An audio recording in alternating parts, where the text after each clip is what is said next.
Artist Aaron Lopresti reveals Dynamite Entertainment required him to censor his cover for James Bond, Agent of Spectre. Yeah, apparently he wanted to put Gina Carano on it. No, I'm kidding.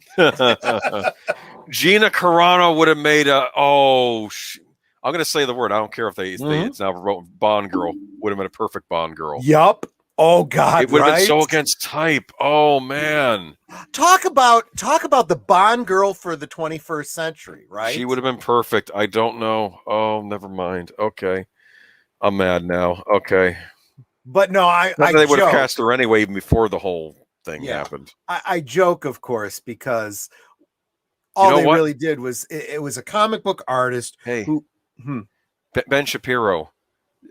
I just figured it out. Do a secret agent movie, Gina Carano. Right? I think that could happen. Okay, go ahead. All right. No, it basically was, what a James Bond comic book cover would look like. It would look just like, you would expect a James Bond movie poster to look like. Not the movie posters of today, but the classic James Bond movie posters. And of course, you got to have the sexy girl on the cover. Nope, not today.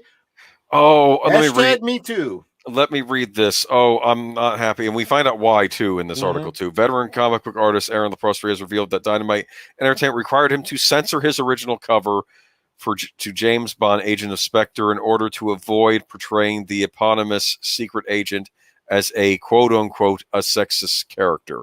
Lopresti, whose work included stints on Justice League and Incredible Hulk, informed his viewers of the censorship during a March 20th episode of Aaron Live, the artist's self-titled and regularly held live stream. Continuing the breakdown of his cover art history that he had been exploring throughout a number of his most recent live streams, Lopresti eventually turned to his cover for the upcoming third issue of Dynamite's James Bond Agents of Spectre series, which he noted to be a takeoff of Jim Steranko's, I believe it's Nick Fury Agents of S.H.I.E.L.D. Nick Fury Agent of S.H.I.E.L.D. number 4. You know what? Let me go ahead and share the. I'm going to share the cover with you. Hold on. Let me do a share screen. I like both. Oh, there we go. Okay, thank you. I love both covers. Okay. I actually want to read that Marvel comic. 12 cents for a comic book. Those were the days. Right. Right. But I like this Nick Fury Agent of S.H.I.E.L.D. Just to give some context to why they're doing this homage here, because Nick Fury, Agent of S.H.I.E.L.D., was directly inspired by James Bond for this cover. So they're like, okay, well, we're doing a comic book of James Bond. We're going to reference the comic book that was influenced by James Bond, right? I like this. You have Statue of Liberty. Yep. Big Ben. Right.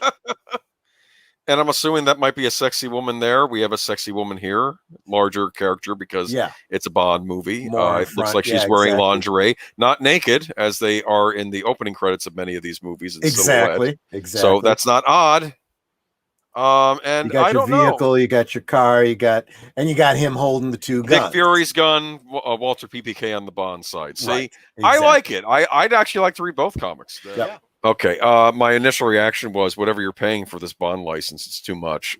Because it wasn't Dynamite's decision to do this. Okay. Right.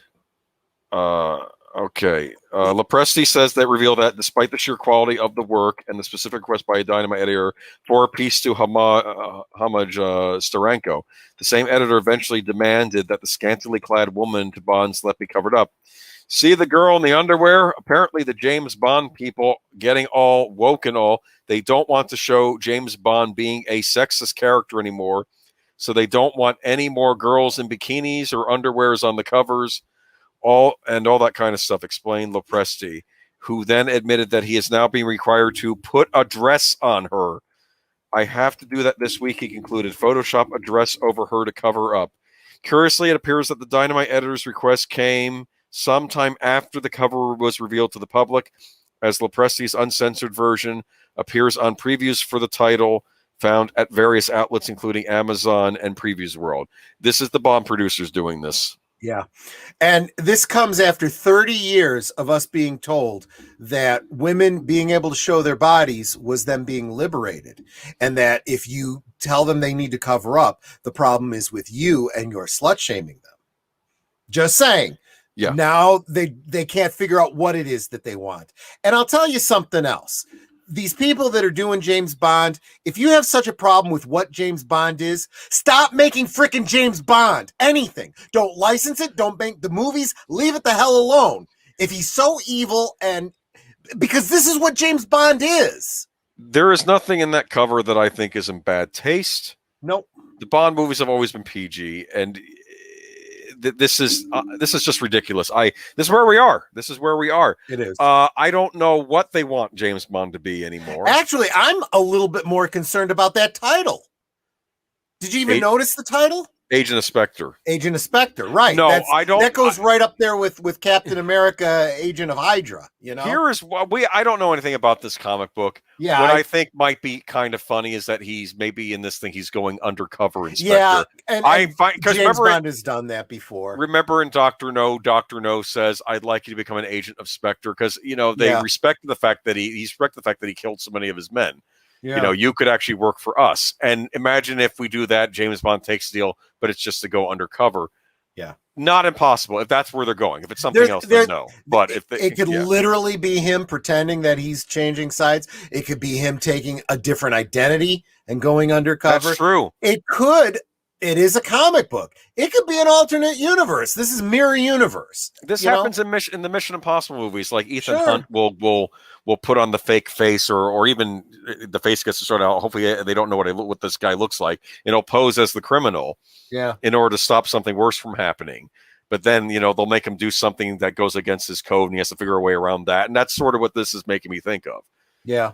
Yeah, it could be. I don't know. I'm just saying. Mission Impossible movies are more like Bond movies than the Bond movies are now. This is not.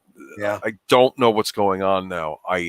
It's a clown world we live in. It really is. These movies are very expensive to make. This one is way over budget. And part of me wants to know, and we'll never know, is this the audience is rejecting the woke? Is it going to do badly because of it has to go straight to streaming, or it's going to have a limited theatrical run? I don't know.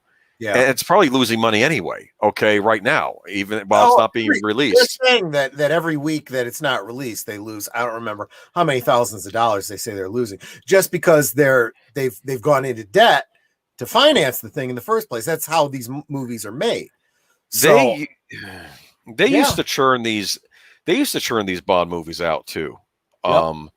In the old days, once every year. Then it went to every 2 years because, of course, budgets go up, effects, and they're running out of books too. There's that too. Okay, but then it was every 2 years, and then with the Brosnans, with the Brosnans in the beginning, it was every 2 years, and then we get to Craig, and everything stalled, and like everything. I mean, granted, in the beginning it was Murphy's Law. You had the writer's strike, then the MGM buyout didn't happen, so he was in limbo because of that. But I don't know. I also feel like there's all kinds of weirdness going on with the rights and stuff, and distribution versus production, and I don't know. It's very complicated. I have not followed it the way I have Star Trek, but it's some weird stuff. Oh, Samuel Proctor, Mission Impossible. Now there's a franchise that hasn't been corrupted. Not bad. I think all the and it's odd because Abrams was involved in that too, but maybe he took a backseat at some point because when they got brought back for part 3, he directed part 3, and then, but for the most part, actually he wasn't a problem for Mission Impossible because he had done Alias, and I liked Alias. Back when I liked Abrams. That's when Abrams got put in charge of Star Wars. I was like, okay, this might work. And Star Trek. What did I say Abrams' biggest problem was? He doesn't know how to end anything. Yeah. The thing's still going on. So, it's not really a problem.